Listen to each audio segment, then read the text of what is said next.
Alors, pour revenir à la tendance, ça va se dérouler au Waterfront, qui est quand même un lieu assez emblématique du centre-ville de la ville de Bathurst. L'idée, c'est aussi de booster la visibilité et le trafic autour de la ville.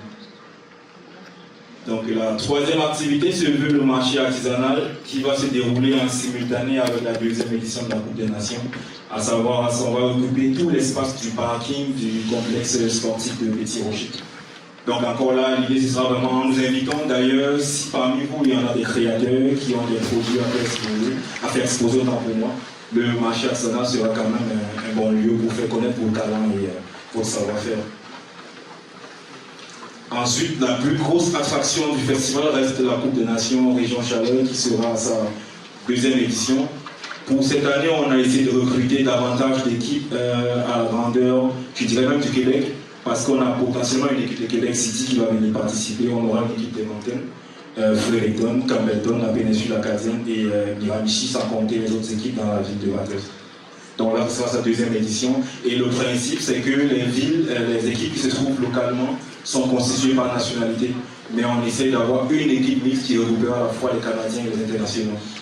Mais les autres invités, on les oblige d'être mixtes pour respecter le principe de diversité et d'inclusion qu'on s'est donné en amont.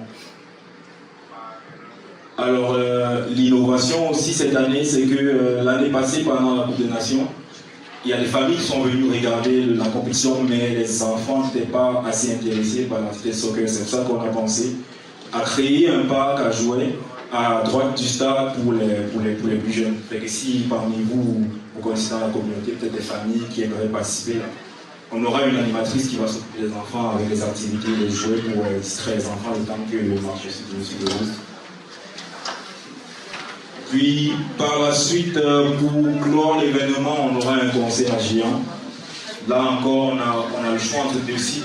On remercie d'ailleurs les étudiants du programme d'administration deuxième année au CCMP qui ont fait un travail assez remarquable, à savoir faire une étude du terrain des deux sites, à savoir le parc Coronation et la plage du Wall. On essaie de voir quel est le plus facile et avantageux en termes de logistique.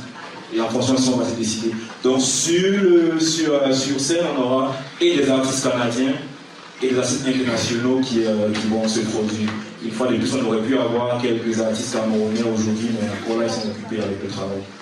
Mais dans les prochaines semaines, vous aurez quand même la liste complète déjà de tous les participants et intervenants de chaque activité.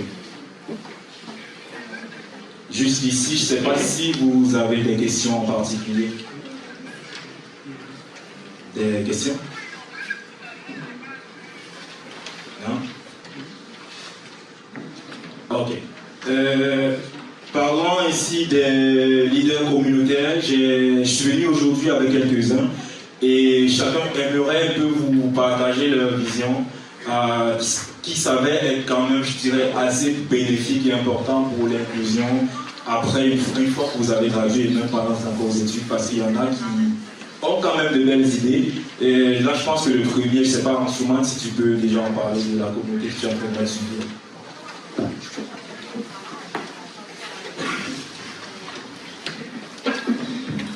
Bonjour tout le monde. Et merci encore d'être venu aujourd'hui. Je suis navré à l'idée de revenir au campus où j'ai étudié. Un an passé, j'étais à votre place. Ok. Moi, c'est Ansouman Kondé. Je suis gradué de ce collège l'année dernière en programmation et application mobile. L'initiative que j'essaie de mettre en place, que en tant qu'étudiants et nouveaux arrivants dans la région, on a parfois du mal à connaître tous les programmes qui sont là pour nous aider. Parfois, ce n'est pas de notre faute s'ils ne sont pas curieux ou des choses comme ça, mais on est seulement focus sur les études et les travaux à temps partiel. Bien sûr, il faut payer les factures. Mais il y a une chose que je me suis rendu compte après les études, il y a beaucoup de programmes qui sont là pour vous aider, que ce soit dans votre intégration, dans la recherche d'emploi et de l'expérience. Il y a des programmes de jumelage que le gouvernement eux-mêmes subventionne pour que vous ayez votre première expérience en entreprise. Donc, actuellement, j'ai une communauté de, je dirais, 60 à 70 personnes où généralement je repartage des offres d'emploi, des conseils et je les mets en relation avec ces programmes-là pour les aider dans leur intégration et dans leur recherche d'emploi. Donc, jusqu'ici, c'est encore des hypothèses. J'aimerais vraiment le mettre à grandeur de tous les nouveaux arrivants et vous, étudiants, bien sûr, qui seront les futurs les futurs employeurs de demain qui vont finalement participer au développement économique de la région.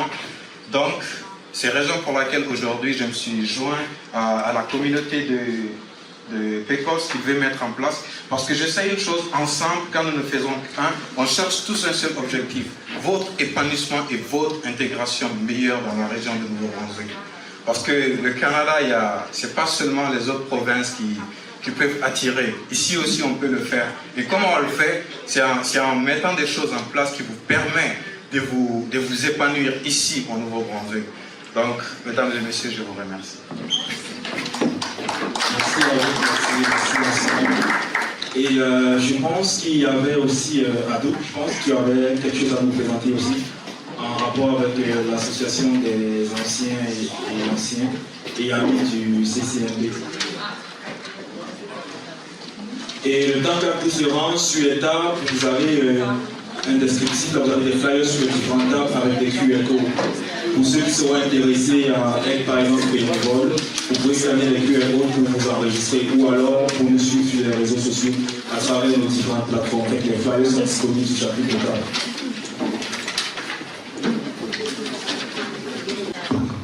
Ouais, bonjour, moi c'est Abdoul Bougma et aujourd'hui nous sommes là pour présenter notre projet de classe qui est la CCNB. C'est juste un projet qui consiste à rassembler les étudiants et les anciens amis de notre collège après la graduation. Donc cela consiste au réseautage. Après la graduation, souvent, on a tendance à ne plus être ensemble, à ne plus se reconnaître. Donc, l'école a mis en place la CCNB pour rassembler après les étudiants et les amis, les partenaires de tout le CCNB, les employés et tout. Donc, ce formulaire, c'est pour vous inscrire en tant que membre de la CCNB. Vous avez juste à me scanner pour intégrer le groupe. Ce groupe aussi peut vous permettre après d'avoir des offres d'emploi et tout, après votre graduation. Donc on va juste laisser passer la pluie pour que chacun puisse s'inscrire. Ceux qui veulent.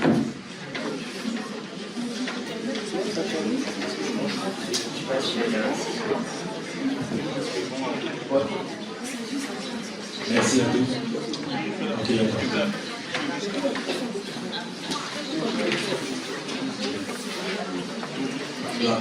Oui, j'ai une question.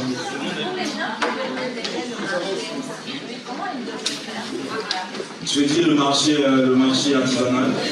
On va vous rendre disponible notre QR code prochainement pour enregistrer tout ce qui est vendeur parce qu'on aura des vérifications à faire. Par exemple, il faudrait, en fonction du produit que vous voulez exposer, si ce sont des carrières mondiales, il faudrait avoir une licence d'exploitation. Tout ça qu'on va essayer de filtrer, mais on va vous donner le lien pour vous inscrire. Et en attendant, juste pour vous rappeler aussi que vous pouvez vous inscrire aussi comme bénévole. Il y a des flyers, les gens ont fait distribuer là sur les tables, et vous pouvez scanner plus facilement avoir accès. Est-ce qu'il y a une autre question? Maintenant, j'allais vous demander parmi vous, est-ce qu'il y en a qui aspirent par exemple à entreprendre?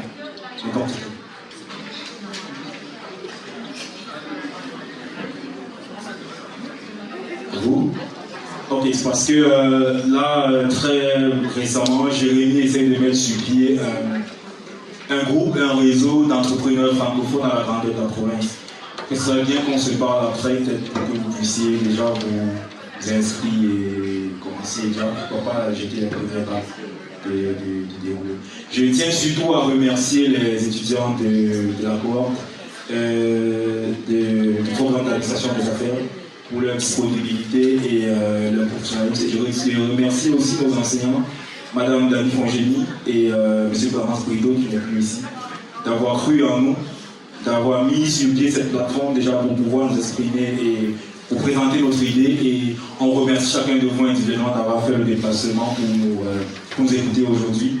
Je sais que c'est pas facile d'avoir son temps avec la fin d'année et tout et la pause. Désolé déjà d'avoir grillé toute votre pause, mais il est important pour nous de faire passer le message et aussi vous rencontrer. Et c'est vrai que s'il y avait eu assez de temps, j'aurais essayé d'apprendre davantage sur chacun d'entre vous, mais déjà merci d'être présent aujourd'hui. Ça fait plaisir. Et On se verra au U-Wall pour ceux qui voudront assister aussi le 28 mars. Merci.